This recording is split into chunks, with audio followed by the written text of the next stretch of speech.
સાથે જોડાઈ રહ્યા છે બોરોसिल रिन्यूएबल्सના chairman Pradeep Kheruka. Pradeep sir, good afternoon, स्वागत है सर शो पर।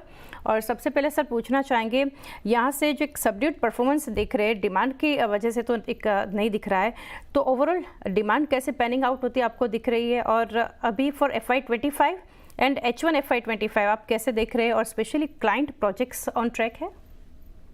नमस्कार जी, थैंक यू। डिमांड तो बहुत स्ट्रांग है और डिमांड में कोई शॉर्टेज बिल्कुल भी नहीं है। इनफैक्ट आप लोग के दर्शकों को शायद मालूम होगा कि सोलर ग्लास बनाने वाले 4 फैक्ट्रियां और आ गई हैं हमारे अलावा। तो अब सब मिला के देश में 5 फैक्ट्रियां हैं, और जो हम 1000 टन बनाते हैं, बाकी 4 लोग मिलके 1300 टन बनाते हैं। तो 2300 टन के अंदाज में ग्लास रोज का उत्पादन होता है। मैं ये कहूँगा डिमांड में कोई भी शॉर्टेज नहीं है। इनफैक्ट डिमांड कुछ बढ़ाई है ALMM इंट्रोड्यूस होने के बाद में। जो 1 अप्रैल के बाद में जो भी प्रोजेक्ट्स का कंप्लीशन होगा वो ALMM सर्टिफाइड मॉड्यूल्स के साथ ही होगा। और इस वक्त ALMM का जो सर्टिफिकेशन है वो सिर्फ इंडियन मॉड्यूल मैन्युफैक्चरर्स के पास है। सो इसलिए इनडायरेक्टली ये इंडियन मॉड्यूल से ही सारे सरकारी प्रोजेक्ट वगैरह उसी से कंप्लीट होने वाले हैं। जी सर, साथ ही सर यहाँ से आपसे जानना चाहेंगे, if you can give us a sense of pricing trends domestic market में कैसा है, एंड एक्सटेंड ऑफ डंपिंग क्या कंपनी ने फेस किया है, और Q2 बेटर रहेगा यहाँ से? जी, डंपिंग तो बहुत बड़ा प्रॉब्लम रहा है हमारे लिए, और आज भी कुछ हद तक है। इन दिनों में कुछ हमको रियायत मिली है, कुछ कंफर्ट मिला है इस चीज़ से कि जो फ्रेट रेट है, पहले चाइना से आता था एक कंटेनर $700 में, और अब $3500 में आ रहा है कंटेनर। तो ये आप समझिए $2800 करीब करीब एक कंटेनर में एक्स्ट्रा हो गया है। उनके सारे सेल्स FOB बेसिस पे होते हैं। जो भी इंपोर्ट करते हैं वो फ्रेट का उन्हीं को देना पड़ता है, इंपोर्टर को देना पड़ता है। तो जब 3000 स्क्वायर मीटर आ रहा है एक कंटेनर में और $2800 बढ़ गया उसमें, तो करीब करीब 80 सेंट्स के आसपास एक स्क्वायर मीटर में उनका कॉस्टिंग बढ़ गया। इसका मतलब है कि हमारा भी प्राइस उतना बढ़ जाता है।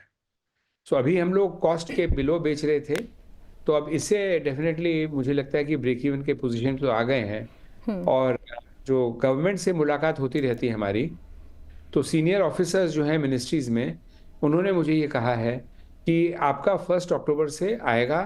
वो एक पूरा सर्कुलर था, उसमें करीब 2-3 पन्ने का था। वो बहुत सारी चीज़ों को एग्जेम्पशन दे रखा था, जो कि अब वो एग्जेम्पशन विड्रॉ हो जाएगा। तो 15% बेसिक कस्टम्स ड्यूटी तो ऑलरेडी बुक्स में है, जो इंडस्ट्री उम्मीद करती है कि ये 1 अक्टूबर से लागू पड़ जाएगा।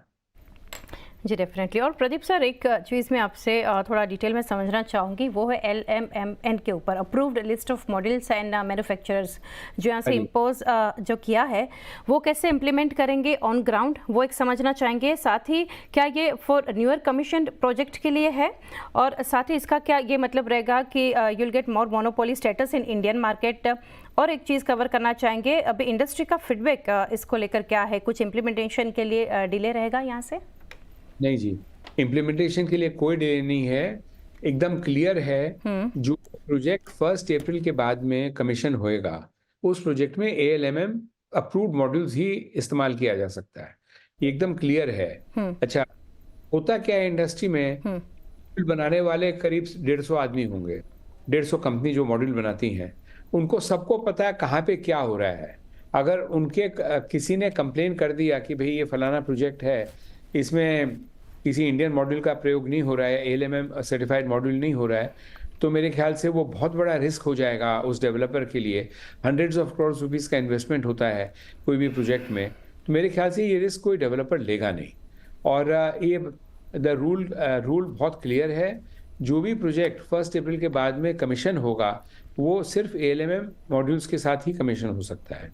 तो इसकी वजह से जो मॉड्यूल का इम्पोर्ट हो रहा था, वो अब जो इम्पोर्टेड मॉड्यूल्स है वो बहुत लिमिटेड पर्पस के लिए अब रह जाएंगी, जो कि किसी ने अपने प्राइवेट पर्पस के लिए यूज़ करना है अपने घर के ऊपर या कुछ, वो उस तरह से कर सकता है। लेकिन अगर वो जो प्रधानमंत्री का वो जो योजना है, उसमें अगर कोई यूज़ करना चाहेगा, तो वो डोमेस्टिक कंटेंट रिक्वायरमेंट का ही मॉड्यूल एलिजिबल होगा सपोर्ट के लिए। जी तो सर। इसमें तो एएलएम में जैसे है, हुँ, ये एक इट्स अ डन डील, ये हो चुका है। और ये इसका जो बेनिफिशियल इम्पैक्ट है, वो मोनोपोली जो आपने कहा है, मोनोपोली तो देखिए कंपनी का होता है। यहाँ तो जो मैंने बताया 150 मैन्युफैक्चरर हैं, ऐसा सच मोनोपोली नहीं है। जो भी एएलएमएम सर्टिफाइड मैन्युफैक्चरर्स हैं, और आज हिंदुस्तान में मेरे ख्याल से 42 या 45 गीगावाट क्या मैन्युफैक्चरिंग है, वो एएलएमएम सर्टिफाइड है। सो बहुत सप्लाई है। और जो भी इंडियन कस्टमर है जो यूज़ करेगा, वो किसी से भी खरीद सकता है। और इनके आपस में काफ़ी स्ट्रॉन्ग कंपटीशन है। तो मेरे ख्याल से प्राइस का कोई नेगेटिव, इसमें कोई एबनॉर्मल प्राइस बढ़ जाएगा ऐसा नहीं है। हाँ, ये ज़रूर है कि जो इम्पोर्टेड मॉड्यूल आ रहा था वो इसमें नहीं लगेगा। वो इंडियन मैन्युफैक्चर के लिए बहुत अच्छी चीज़ है ये। जी सर, काफ़ी डिटेल में प्रदीप सर ये आपने यहाँ से एक्सप्लेन किया। आगे जानेंगे सर, एक्सपोर्ट मार्केट में अभी स्पेशली ओवरऑल डिमांड डायनामिक्स कैसे है क्वार्टर 4 में, जो कि आपने इंडिकेट किया था सिग्निफिकेंट स्लो डाउन के लिए। तो अभी यूरोप में भी क्या चल रहा है, क्या वहाँ पे अपडेट है? देखिए जी, ऐसा है एक्सपोर्ट मार्केट में जो 2 बड़ी ज्योग्राफीज़ हैं जहाँ पे प्रोडक्शन हो रहा है। एक तो यूरोपियन है, जो जिसको आप नेटो कंट्रीज़ कहते हैं, वो हैं। और दूसरा ये है कि यूएसए है, कनाडा है। और अब तो वहाँ पे यूएसए में बहुत स्ट्रिक्टनेस इन लोग बरत रहे हैं कि चाइनीज़ मॉड्यूल वगैरह नहीं आएगा। अभी आज ही सुबह मैं पढ़ा कि साउथ ईस्ट एशिया में कोई चाइनीज़ फैक्ट्री मॉड्यूल की थी, वो बंद करने का ऐलान किया है। क्योंकि वो साउथ ईस्ट एशिया में लगाए थे सोच करके कि हम इसको अमेरिका भेजेंगे। और वो अमेरिका के इंपोर्ट होने में बड़ा प्रॉब्लम आ रहा है, तो वो फैक्ट्री बंद कर रहे हैं। तो मेरा ये सोच है कि यूएसए का जो मार्केट है, वो सिर्फ इंडियन मॉड्यूल के लिए नहीं, इंडियन कंपोनेंट्स के लिए, जैसे ग्लास है, इसके लिए भी अच्छा मार्केट डेवलप होने की पूरी संभावना है। और यूरोप में तो हम बहुत बरसों से भेज रहे हैं।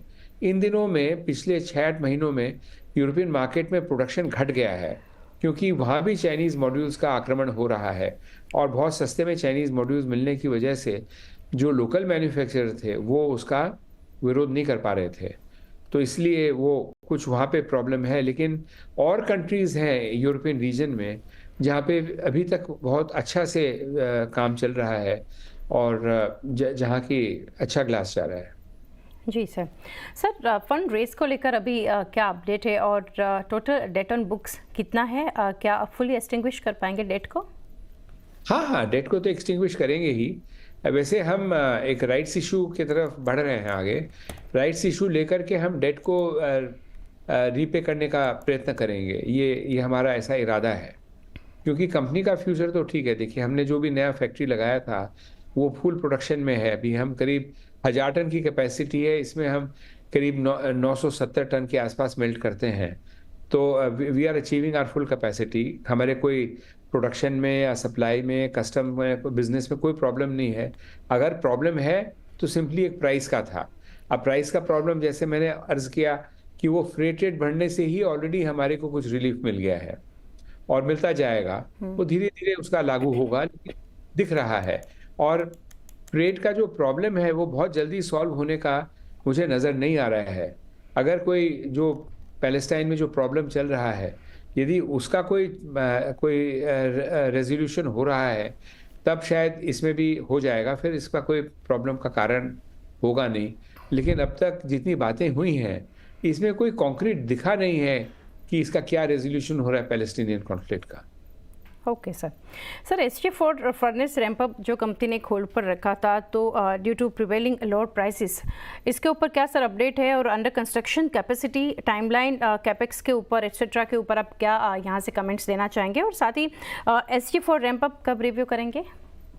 जी, SG4 का जो था प्रोग्राम हमारा, वो ऐसा था कि हम तो उम्मीद कर रहे थे, जब हमने अनाउंस किया था कि ये जब DGTR ने माने अपने मिनिस्ट्री ऑफ कॉमर्स ने रिकमेंड कर दिया है एंटी डंपिंग ड्यूटी, तो वो लागू हो जाएगा। वो हुआ नहीं। वो नहीं होने से बेसिक कस्टम्स ड्यूटी था, वो भी एग्जेम्प्ट था। तो इसकी वजह से हमारे सारे प्लान्स अटक गए उस समय। अब जैसे बेसिक कस्टम्स ड्यूटी आ जाएगा, तो इससे काफ़ी हमारे एग्जिस्टिंग जो प्रोडक्शन है, इसमें हमको रिलीफ मिलेगा, नंबर 1। नंबर 2, ये जो भी डेट है, मुझे डेट बहुत पसंद नहीं है। तो हमारी इच्छा है कि डेट का कुछ हम रिपेमेंट हो जाता है, इसके बाद हम फोकस करेंगे ऑन ग्रोथ। अच्छा, ग्रोथ में ये है कि इसका काफ़ी खर्चा तो हमने ऑलरेडी कर दिया है। इसका इलेक्ट्रिकल इंस्टॉलेशन होता है, वो पूरा मेरे पास तैयार है। ये हाई वोल्टेज का, हाई कैपेसिटी का होता है। इसका रुपया खर्च किया हुआ है, ऑलरेडी इंस्टॉल्ड है, ऑन द ग्राउंड है। दूसरा जो बैच हाउस है, जो कि 2000 टन प्रोडक्शन के लिए एक अकेला बैच हाउस माल सप्लाई करेगा, वो बैच हाउस भी तैयार है, फुल्ली फंक्शनल है। तो जब हम करने जाएँगे तो ये 2 बड़ा एक्सपेंस हमारे बच जाएगा, जो कि दूसरा आदमी कोई करेगा उसको वो लगने वाला है, हमारे वो बच जाएगा। तो उम्मीद है कि कैपिटल कॉस्ट जभी भी होगा अच्छा रीज़नेबल होगा, कॉम्पिटिटिव प्राइस के बेसिस पे होगा। सो हम तो तैयार बैठे हैं, हुँ। हमारी तो टीम तैयार बैठी है कि जहाँ पे हालात कुछ सुधर गए, तो हम अपना आगे बढ़ जाएँगे।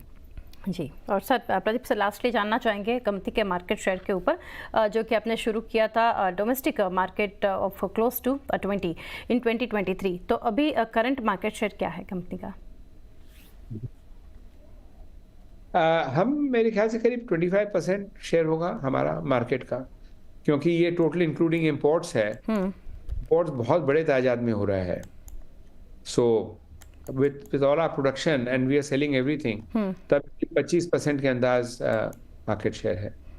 जी, ओके सर। प्रदीप सर, काफ़ी डिटेल्स आपने हमारे साथ शेयर की। थैंक यू जुड़ने के लिए and best wishes for coming quarter sir. Thank you. Thank you.